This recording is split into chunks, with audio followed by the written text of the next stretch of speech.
মা গো, তুমি জানো আমি এখন একটু একটু করে রোজ তুমি হয়ে যাচ্ছি। এই দেখো না, আমি এখন সব কিছুতেই তোমার মতো ভুলে যাই, কাঁদতে ভুলে যাই, দুঃখ ভুলে যাই, ভুলে যাই পছন্দের রং কিংবা খাবার। এখন আমার একটা হলেই হলোতে চলে যায়। তুমি শুনে অবাক হবে, কড়াইয়ের গরম তেল হাতে কিংবা মুখে ছিটে উঠলেও এখন আমি চিৎকার দিয়ে উঠি না। হাত কেটে রক্ত ঝরলেও পাত্তাই দেই না। পেঁয়াজের রসটা চোখে গেলে সারা ঘর মাথায় তুলি না।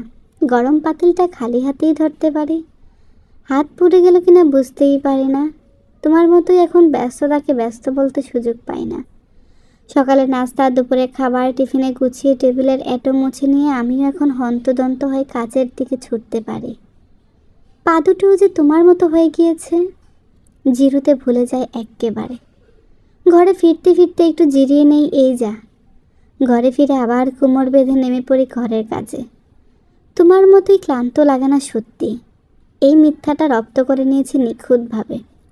জানো মা, এখন আমার গা থেকে পারফিউমের সেই মিষ্টি গন্ধটা আসে না। পরিবর্তে আসে তোমার গায়ের মতো তেল চিটচিটে মাছের আঁশটে মজে যাওয়া ঘামের গন্ধটা। আমিও এখন পেছন ফেলে আসা দিনে গল্প করি। কেমন দাপিয়ে বেড়াতাম, বিচ্ছু ছিলাম কেমন, চারটা কেমন হাঁ করে দেখতাম। কত বই ছিল আমার, কী খেতে পছন্দ করতাম, কী রংটায় চোখ আটকে যেত, ইত্যাদি ইত্যাদি।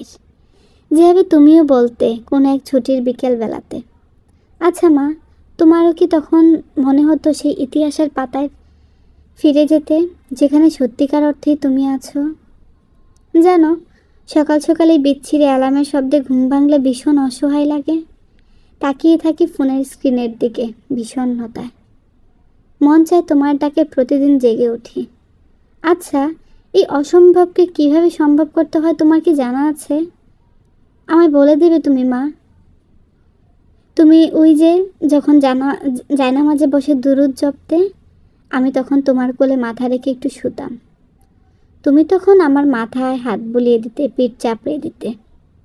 ওই সময়ের চেয়ে সুখী মানুষ আমি কখনো হইনি।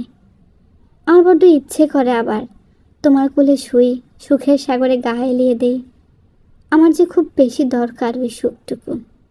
জানো মা, তুমি যখন ড্রেসিং টেবিলের সামনে দাঁড়িয়ে চোখে কাজল দিতে, আমি তখন সব কাজ ফেলে তোমার দিকে তাকিয়ে থাকতাম। এটা যে আমার এত প্রিয়, বলতে ইচ্ছে করতো তোমায়। মা, তুমি সবসময় কাজল দাও না কেন? এখন বুঝি তুমি কেন তোমার প্রিয় কাজল দিতে ভুলে যেতে। মা গো, তোমায় কত কিছু বলতে ইচ্ছে করে, কিন্তু আমি যে কিছু বলতে পারি না তোমায়। এত এত লেখালেখি, অথচ তোমায় লিখতে গেলেই সাহসে আটকে যায়। আমার শব্দভাণ্ডার যে অতটা ভারী নয়, যতটা ভারী থাকলে তোমায় নামে তাদেরকে উৎসর্গ করা যায়।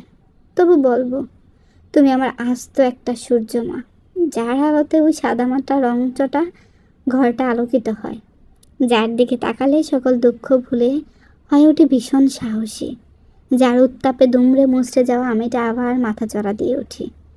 তুমি আছো বলেই ভুলে যাই অবেলার যাতনা, ঘুম না আসা রাত্রির সুখ, মাথার ব্যামো, অস্থিরতা সব। শুধু তুমি আছো বলেই এখনো বেঁচে আছি মা, সত্যি এখনো বেঁচে আছি।